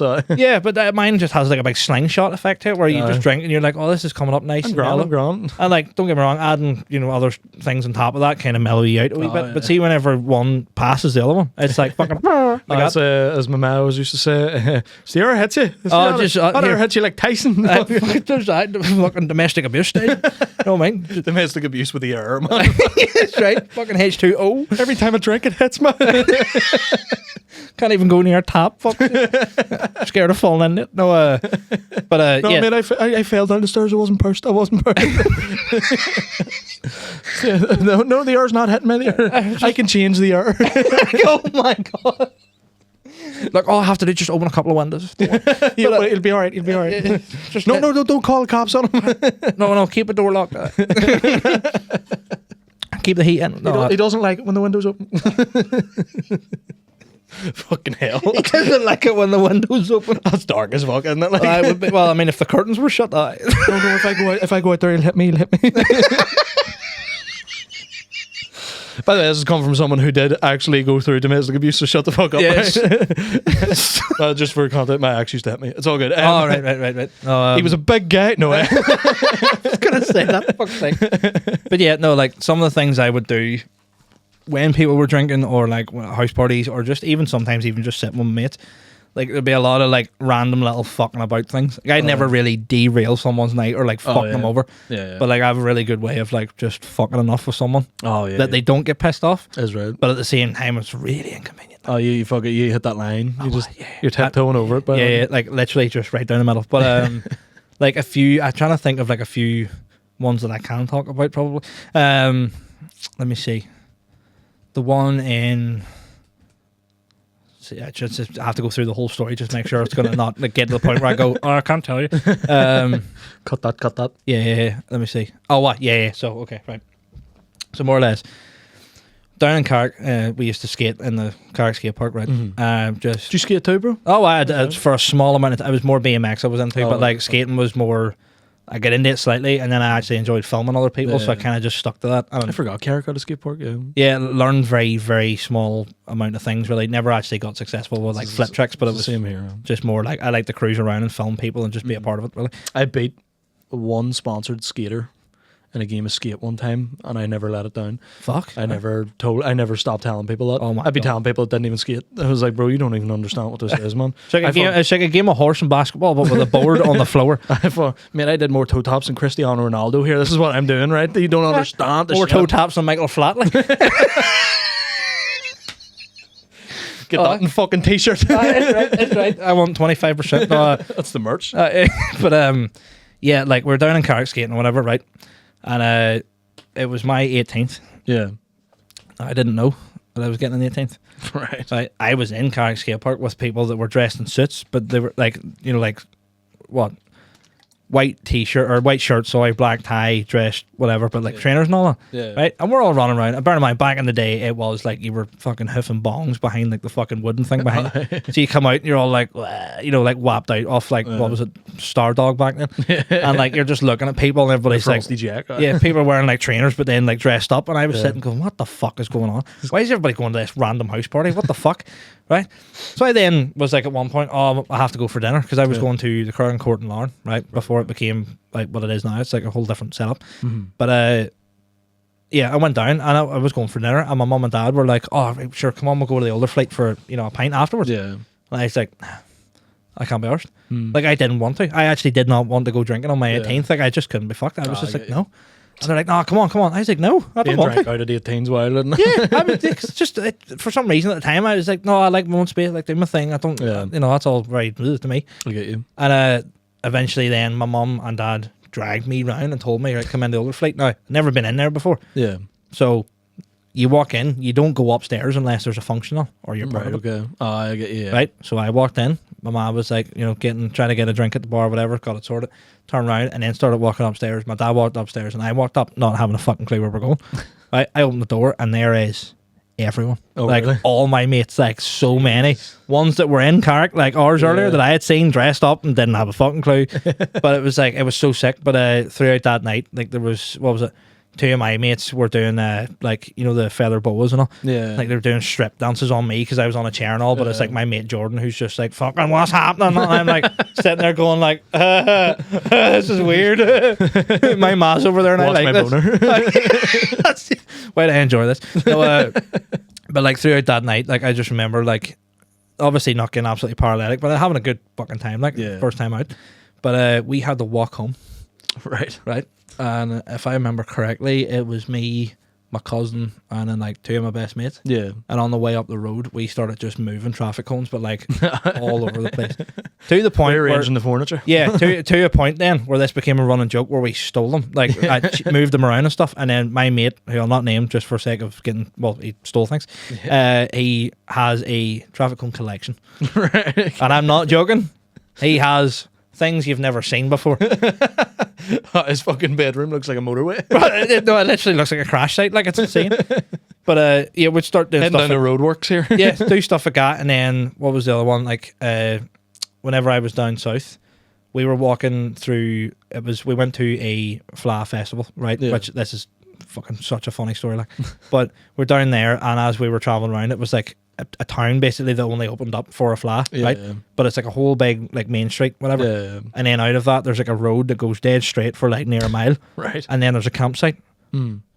People don't drive up and down that road as much because everybody knows people are going to be steaming walking down, Yeah, and there is thousands of people at this. It's like Right. like the end of a concert. Yeah, so I just thought, like, you know, it'd be kind of funny to try and mess with people's stuff every now and again. So I would type, like, you know, Stealing knickers off a washing line. yeah. Like, but like tying shoes to the pegs of a tent. So whenever Yeah. you put your shoes on, you don't realize, and you step forward, the whole tent comes down. Like even other things of like what? This is so dumb. Like, the mate that was with us, me and him were walking back down one night, just like halfway down the road, because we were like talking about something. Everybody was coming with us. Then they decided to go back. Yeah. Me and him were like, we'll just go back to the tent, have a few beers, get up early in the morning, sweet, whatever. And we got back, and as we were walking through the campsite, I remember like hearing people in tents, you know, giving it the old, right? So I just obviously Cheeks clapping. yeah, I didn't know what the fuck, I'm trying to cook ham or something, but he got in the tent, I was sitting for a bit, you know, chilling, whatever else. He then fell asleep, and I was just by myself. Very And I just was like, I just kind of bored. And like when my brain gets bored, it's one or two things: something slightly productive, or just something dumb as shit. some mischief. Yeah, and I was like, dumb as shit. I'm in the middle of butt fuck nowhere. I don't know where I am. Good idea, right? So I got up and started walking around. And see, whenever I got near the one that what noises were coming from, I walk past and just go, like real random shit, like and then you just hear it stop. And then you'd walk on, and there's no interaction. You just wait, you know, like walking back to the thing, and then just sit down. So funny. No, mate, there's no way to define the shit I do because it's just random. Like sometimes I'll just have an idea and go spur of the moment kind of thing. yeah. Like I even That's a bad look, man. Just fucking somebody's trying to procreate life. yeah, terrified of it. No, but like even stuff like throwing a traffic cone on top of like an old shop in Larne, like a tall one, or stealing. Oh, here's a claim to fame I could talk about. Actually, this is a good one. So in Avoriaz in France, Right. there's a whole. Is it Avoriaz? It's already started off as the most middle class story ever. Oh, it's right. I got taken on a 5-star hotel stay. That's right. Fucking ski resort holiday. Mental. See the amount of fucking posh shit I just didn't understand. Yeah. So I'll set the scene for you because it is actually phenomenal, right? We're in this like part of the hotel. It's a restaurant, right? But it's multi-leveled. Right? Like I could even describe how it looks. It's all like wooden cabin, but then there's like your stereotypical like dead bear on the floor. Oh, You know, like that. But like that rug in the corner, then like really nice red velvet seats and all, and like a big fire and shit, right? That's over on that side. And then you've got like almost like a restaurant that just kind of goes like this, but it's like steps. All these wee cubby holes and whatever else. And I remember going down for midday drinking, which is apparently acceptable when you're skiing, which is not a good idea, Burnham. Because see, trying to balance going like this, but then your brain going, trying to keep your feet like fucking. yeah, like you know, trying to like perfect rickets, like yeah, right. But I perfect records. don't know, but I remember sitting in that bar, and like obviously the guys that work there are fucking French, right? Oh, yeah. But like heavy, right? All that shit. Yeah. Don't say that. Don't say that where I'm from. Up the what? Up the la. No, but Chinese guy saying up the rat. Sorry. Anyway, sorry. Can't hold these in, bro. Sorry. But yeah, the guy came down anyway, and he was asking us for what drinks we were getting. Yeah. And, the family I was with, they were kind of wee bit French, or not that they were French, but they could speak a bit of it. Yeah. And there's me looking at it, going like, I'm not gonna say that. Not gonna say that. Not gonna say that. And then there was English on the bottom of the page. It's just the word goujon. You're like, fucking French. Can't fucking hit nothing here. Yeah. What's that, goujon? Not knowing it's a fucking goujon. I'm not even having a clue the distinction at all. Can I have the chicken gudgeon, please? Can I get the chicken nougat? How do you, am I pronouncing that right? Oh my god. But yeah, so he came over and he was asking us for drinks and whatever, but like the way that the menu was, it was all in French like this. Yeah. A few of them had the translation like right direct underneath it, but then a lot of them had it on the bottom of the page in the same order it was on the page. Right. Do you know what I mean? But it wasn't laid out that way. It was just like kind of sentences. So I was looking at that going, and then whatever the French for old fashioned, whatever way it was written down and described, I don't have a fucking. I was like, is this motor oil? I don't know what I'm buying here. Is this a caravan? You know what I mean? I don't know. But they just take like your child away from you. What the fuck? I only bought that yesterday. But He came with a traffic cone. But he turned around and he just. I remember him going, and for sir, and I looked at him and went, Geezer whiskey, right? Now, that sounds like somebody's name when you're not from here. Yeah, You know? Have you ever met Geezer whiskey? Do you know him? he played for Celtic. That's like another running joke I have. It's I can't remember the whole thing, but we come up with names that sounded like that. And the other one was Geezer Resty. Yeah, 'Cause, we always do drag names. What's your drag name? Oh, One of them was I can't remember who said it, but they were Anita Bine. Anita Bine. Mine was Nikki Rush. see my back end. I don't know. There's one in work we came up with. It was Sugar Puff Piss. Because I said like the words. I was like, oh, you ever eat a bowl of Sugar Puffs and your piss stinks? I was all on Sugar Puff Piss. It's my drag name. Joanna Buckman. Yeah. That's it. Yeah. But yeah, so anyway, he came over, he asked me, and for sure, and I looked at him and said that, right? And I remember he just looked, but because I pointed at it, obviously he knew which one it was. Yeah. He came back and see when Chevy play. no, in a glass, no, no plate. But he came back over, obviously all the drinks down, right? Silver plate. Yeah. In a second. Yeah, and he sat it down, right? And I remember kind of like going to lift it, and then I went around, and I was like, I don't know how to say cheers in French. So I literally, and this is no joke whatsoever, I looked him dead in the face and went, Hanky. And he just went, yeah, and all I could think in my head was like, he's probably thinking I've got brain damage. Like, he has no idea what's going on. These Dutch are always coming in here, man. Giza whiskey, man. Hanky. Das Hanking. Yeah, Kleenex. No, but yeah, so like stuff like that. I don't know. There's just like I have stories like banked in there, but you'd have to say something that I remember, and then it would come out, and I'd be like, oh yeah, fuck. No, we were we usually do the segment towards the end of this, the piece of shit segment. Oh yeah.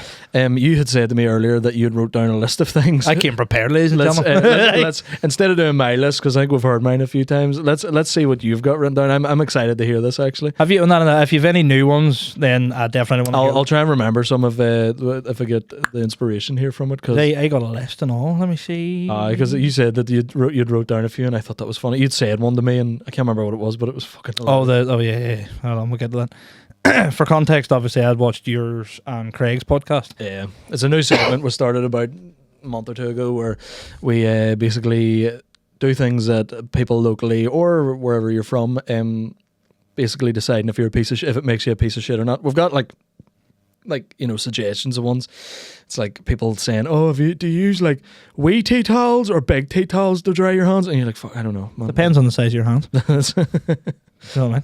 It is all relative. Well, I would less more actually. Sorry, that if you have wee hands, you're not going to use a big towel, like, no, because that's a pure handling. That's pretty much. Or like with the tea towels ones, like people say, "Have you ever had to like dry yourself with a tea towel because you've had no big towels to get out of the shower with?"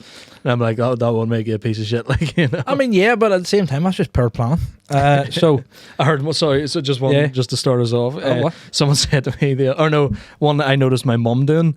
My mum will do the lottery, wait on the lottery numbers, and light a candle. My ma being a fucking black belt in Catholicism, by the way. So, like, so she'll light a candle. Swing a Bible. I'm like, if Jesus was looking for the lottery numbers, he's not giving it to us. You know? So I was like, Mum, I'm writing that down for playing it. Yeah, fair enough. Sorry, what were you saying? Oh God, right. So I fucking have a list. Now, only not a huge list, but I mean, I will expand on these because they're kind of there's a few. Yeah, I've just seen one. Some of these, where these came from is kind of funny. So, I'm gonna just start off very tame, right? Because I thought about this, like things that make you a piece of shit. But what is the definition? Oh yeah. In a sense, what kind of piece of shit are you talking about? Let's break it down. Let's fucking. So this one kind of maybe sums up like the more tame, maybe posh pieces of shit, right? I get you. Leaving your shoes at the front door. That's like on the outside or inside.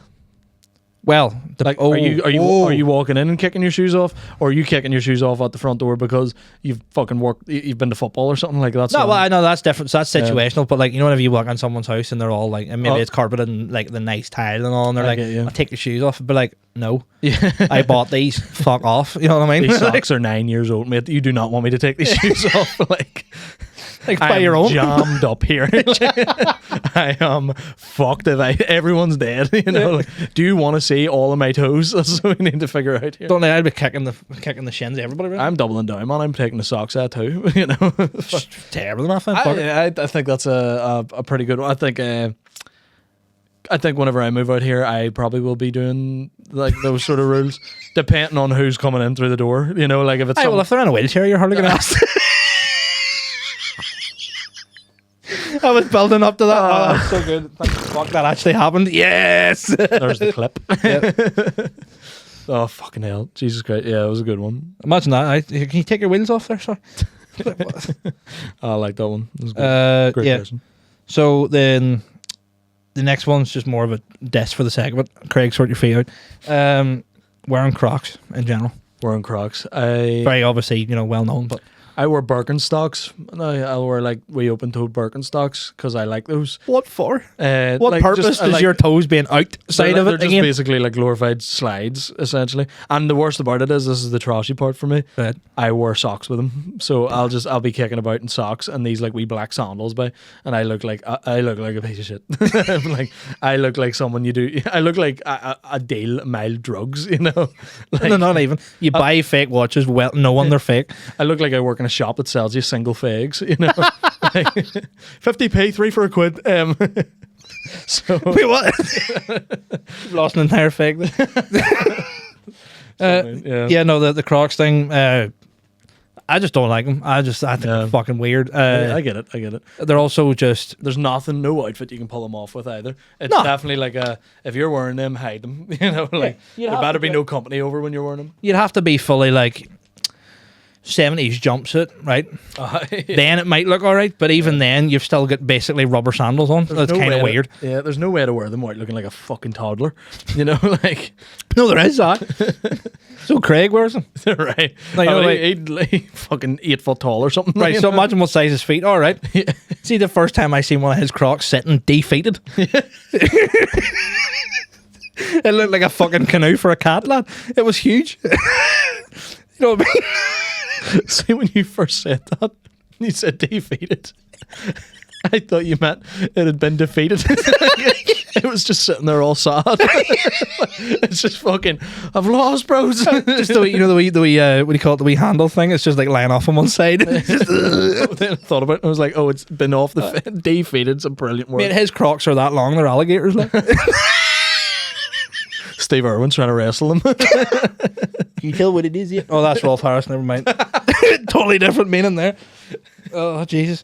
Fucking hell. Let me see. Having a boiling water tap as well as a kettle. That's classy, I'd say. That's very office spec. I think that makes you a piece of shit because why the fuck do you have both? I think a lakh of pound to get that installed. That's right. I think that's a good one in the sense of like you could look at that where you're going, what are you doing? At the same time, I'm looking at that going, no, fucking make a cup of tea here, But why would what's the use in the kettle? Then? Yeah. Oh yeah. Well, having both. Yeah, that's what I'm saying. Sense. Yeah, that makes sense. If you've only got a kettle, I'm not sitting here being like, get a hot water fucking tap. Save yourself 30 quid there, like. Yeah, exactly.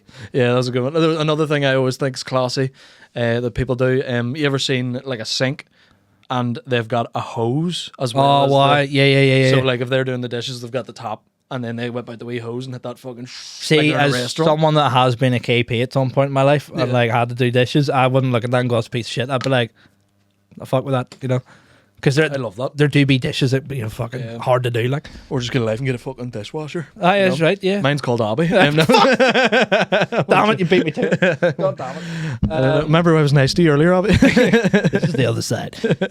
So, few of them are a bit. Let me see. This one's a weird one because this has a story behind it, but I'll not divulge. Having a downstairs toilet, right? Because then you can't shite on it. Yeah, I agree with that. I Right. agree with you. Don't shite in the downstairs toilet. Yeah, but you know what the piece of shit part of that is? Oh. Whenever someone comes over to your house and you're like, "Can I use the bathroom?" And you're like, "Yeah," and they know the crack. They go upstairs and you're like, Don't fucking do that either. Yeah, don't go upstairs. "Because then you know what I mean?" How do you feel about that? How do you feel about someone using, like, I've heard someone say one time, if they had an ensuite in their bedroom, how would you feel about someone using your ensuite?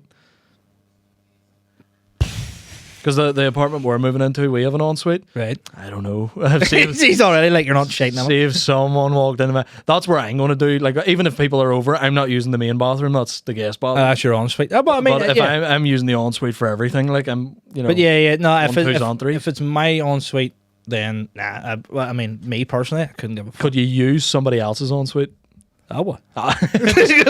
Knowing that you've destroyed whatever night they're having that night. That's right. That's right. Yeah. They're like, Maybe a "Well, I change, up watch a movie the night," and they're like, "Paul's been in there." Yeah. Ate Apache pizza beforehand just to make sure. Like, Boojum's repeating on them there. oh my god, fucking. Yeah. No, I think the downstairs bathroom. Yeah, because I wouldn't shit in the downstairs bathroom, but I also wouldn't let someone use my upstairs bathroom. That's like. Oh, because you have it downstairs. Oh, Yeah, okay. like so, like I know, like if you used it, well, like a bit. I mean, like for shitting, like yeah. I'm like, yeah. it is my bedroom, bro. Like, I'm brushing my teeth in this place, like That's my sanctuary, man. So I think I don't know. That's a weird one. That's a very good one. I Yeah, like it's. that. I think, in my opinion, like if you're gonna have a downstairs toilet, sound obviously, but like you have an upstairs one, and you've specifically told people, Yeah. don't be at that there, right? Yeah. Which you're maybe not gonna do because it is going if it's in the fucking front hall. You know what I mean? Yeah, makes But sense. then if you go upstairs, people know what you're doing. So Yeah, that's, what are you heading up there you know for? what I mean? Walking up past someone else's down, they're like, "Oh, wait for shit." They're like, Yeah, "Aye, their seat's still warm, I kept it warm for you." Already pre-folded the toilet roll for you. I like that. This one's a bit out of left field. People that use both second names. Yeah, no, I think that's pretty cocky. Yeah, both Cocky, fair enough. second names, as in like if they have like a double barrel name, like their No. last name's double No. bar. What do you mean? I'm so lost. Oh, if they're gay, is it or no? Fuck, I'm lost. Separate parents. Like. Oh, right, if they're divorced, right? Okay, yeah. No, you pick one. Fucking pick your favorite. Fucking, which one bought you a better Christmas present that year? What second name have you got this week? Who's going to slobber less if you do it? Like. So you have to put like a slash whenever you fill out a census. Like, Yeah. this or this. No, I get that. I think that's using both's kind of fucking stop being a bitch. I don't know if it's like fully on the piece of shit spectrum, but the other one then, yeah, my mate in work brought this up, and it was less. This is less a piece of shit thing to do, but I reckon any woman that has a boyfriend that we now let this out, well, they'll call us a piece of shit. Right. But see if your woman falls asleep, right? Mm-hmm. And say you're sitting playing the Xbox. I don't know if you have it in the same room or whatever. But in my house, it's like bed. She's lying there, big flat screen, Xbox. So I'm right here. Every now and again, you're playing Battlefield. You're locked in. Kind of like, fuck's sake, right? Can't turn it up because then, people down the street will be like, "Oh my god, they were in Ballymena, now they're here," right? But like, she's sitting snoring her head off, and I can't do anything about it. Yeah. Do you ever wake them up? I haven't personally, no. That wee nudge, and then they go, and then they turn over, and then they stop. Yeah, I have been woke up. I was the victim here. I've heard the words, "Would you shut the fuck up?" multiple times. Do you know what's bad as well? Is like. I like just regarding my sleeping, I would take like panic attacks in the middle of the night. I don't know if it's sleep apnea or whatever. I need to get checked, but Right. I'd jump up out of the bed, shadow boxing. Like I'm literally like fighting. Like I swear to God, I've jumped out of bed multiple times and tried to swing at something. It is crazy. Oh my God. Like my girlfriend is so patient with it. She's like, "Are you all right?" And I'm like, "I don't know." Like, what do you mean? Who are you? Like a fucking dementia I was just in the Pentagon. But so she has been very patient with that. I've never like had to wake her up out of that, so I get the sentiment of like being like, but I'm the other end of that. Fair enough, fair enough. Nah, well, on my behalf, it's happened a couple of times, but Have you had to hit the wee fucking? yeah, the wee. You don't even like Hit a big fucking. nah, fuck, no. You can walk in and go nothing. Oh really? Like, mate, woozy. Fuck, I actually walked in there one day, so we have a joke that all of us say. I'm gonna sidetrack off that a wee second. Yeah. Obviously, if she's snoring, right, Yeah. they'll hit a wee quick nudge, and then they'll kind of like move and then turn over and stop snoring, right? Like half wake up. Yeah, that's the trick, right? But woozy, bear in mind, right? My mate, he fell asleep, or sorry, we stayed over at my house and he slept in that sofa I was talking about that I stayed in downstairs, right? So I comes down in the morning, nice and early, whatever, and like I open the door and I walk straight in. I'm not gonna do it into the mic, like, but I walk into the room and go, horse, right, like that, like full blowing at him, right, and he's lying maybe from me to you away, I guess. And I scream that, and he just goes, just nothing, absolutely fuck. So I then proceed to do it like 3 or 4 times, like proper yelling at him, right, and then kind of walk over and just go like that, real fucking loud. Nothing. I had to walk right up to his face, near enough here, right, step back a couple of feet and just go, yo, like over and over again to wake him up, and he eventually just went, what, mate? Like, he didn't even wake up startled. He was just like, oh, it's happening. He cannot be fucking awoken like this. Oh. Ridiculous. That's so funny. We had I used to think about a dude who was he's a Portuguese guy, and he used to snore louder than anyone I've ever met in my entire life. Jesus. So anytime we would just be like doing a session or whatever, and like we would just, just be like, oh fuck it, stay here, don't, but or whatever, and he would fall asleep, and we would like, or if we were staying over somewhere and like, we're sharing a room or whatever, you would just hear fucking. Somebody like, trying to start a 306. Sort of, it was always like.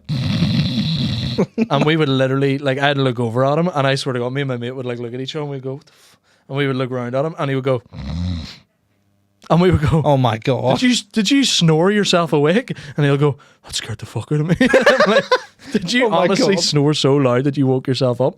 Here, we'll do one more, and then we'll get out of here, because this camera's about today. So I have a real quick change for you, because if you want to have something else, the way Craig told you about Woozy's playlist, yeah. right? So Oh yeah, Woozy does these things. He just has funny things he comes up with. that's funny. This is meal canon events, real quick, because you've Right. had the piece of shit section, so I thought I would bring one to you. Can event section, Right. nice. So, meal canon events, I'll fly through these, right? Yeah, no way. Finding out WWE isn't real. Oh yeah, that's Right. that's a sad one. Sorry I remember if you finding didn't out know. Yeah. about fucking 5 minutes after John Cena had threw a wristband to me, so that was shit.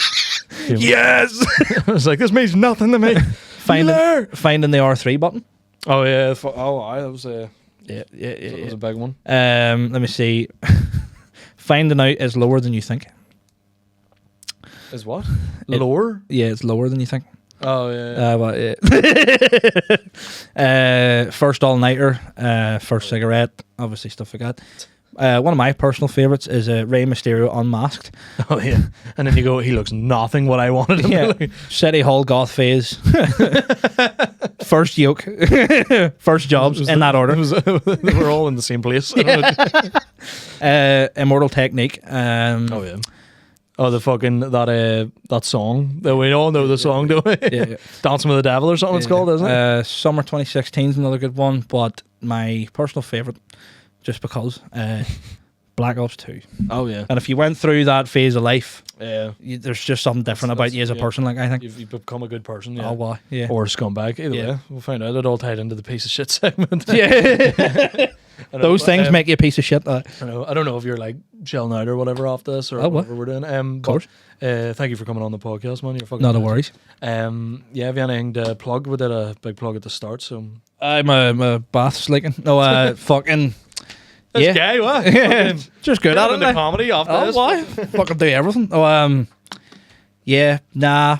I've got like new music coming out. I suppose at some point. Yeah, We're Follow- working on some stuff together, so yeah. I'm on socials. You're on socials. Everybody's on social nowadays. So get me, get all my mates on there. There's funny content. There's like music galore. wow, there's so much of it. You don't even know. Like, see, whenever I seen that playlist you showed me there, I was like, fuck, there's so many of these. Like, yeah, and that's only just like the playlist is full by. the small amount of like drive folder stuff I have. But Good driving music, by the way. See if you're driving somewhere, see at that motorway, you listen to some Primoid by fucking. just you be there before you leave. Or you would take a sharp right turn on the motorway, one or the other. Well, not my problem. Depends what you're listening. Yeah, just don't turn it up too loud. No, I don't have anything to plug necessarily, other than there's me, my mates, Crow and the Unknown, Woozy, Homegrown, listen to all them. Craig, who's under a Sherry. There is, I can't even think of half the scene, but like, just follow everybody. Yeah. Get on it. If you're watching this and you're not from here, just get into it, because it's great. music over here is starting to blow up a lot, and it's really exciting. Doing To be really fair, good stuff. As I was saying at the start of the episode, get your tickets for the 27th of August, Scaldy Comedy. We've got the Four Brothers on. You'll fucking love it. We've a whole array of comedians coming up. They are, I don't even know who's on the lineup yet, so just check out the poster, buy the tickets, and find out tonight. You'll see they're all class. But buy the tickets, buy them. I'm fighting for my life here. I've to feed kids. They're not mine, but I'm feeding them. I'm sorry, I had to drop them off, but I couldn't do it anymore. I have to feed Paul's kids. But yeah, so check that out. Follow Scaldy Comedy, Justin Freeburn, and User Hectic on Instagram, and tell your dad to stop messaging me.